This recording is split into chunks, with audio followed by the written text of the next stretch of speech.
Greetings, Mason Storm here. I've been having a bit of a kick for the fast food lately, so I thought I'd make a milkshake. So stay tuned and I'll show you how it's done.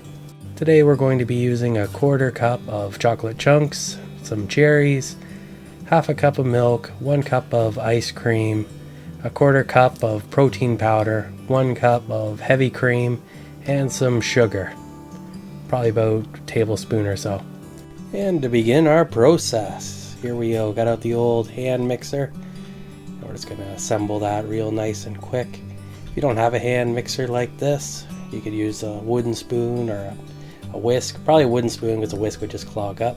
Or an actual blender food processor. There's many ways to mix things. So we're going to start with adding our ice cream, and as you can see it's kind of sticking to the bowl a little bit, so some vigorous shaking gets that dislodged.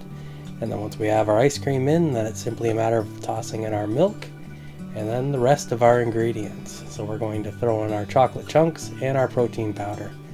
Now if I was making this again, I wouldn't add the chocolate chunks because, as you'll see in a second, they kind of jammed up the mixer. And as far as the protein powder goes, this is salted caramel flavor, and I thought that was pretty good. I've never really had a salted caramel milkshake before, but it's definitely quite the exciting flavor. And then we simply start pulling the zip cord on our mixer here, and it keeps kind of locking up because the chocolate chunk chip things kind of get wedged in the sides, so then it doesn't turn, and that's kind of a little bit of frustration there. Like I said, if I was making again, I wouldn't add them because the goal should be to kind of get them thin enough that they can go through the straw without impeding it too much, and I wasn't really able to get them fine enough to do that. They definitely did add to the milkshake experience, but I was unable to blend them properly with this setup. Although that could easily be resolved by simply crushing them beforehand and having kind of small particles of chocolate. And then once it's mixed up, we can start disassembling it and pouring it in our glass. And there we go, we have ourselves a milkshake. Super easy to make, but we're not quite done there yet. So I'm just going to throw this in the fridge after cleaning it up a little bit, as well as rinse out the blender. So we're going to make some cream to go on the top now. In order to do that, I'm going to be using the mixer again with the other attachment, and then we're just going to simply add in our cream and our sugar. Now normally you would use white sugar in this, but I had some of that stuff over from your last video, that stevia, truvia sugar, whatever. And then we simply put the lid on and start ripping away.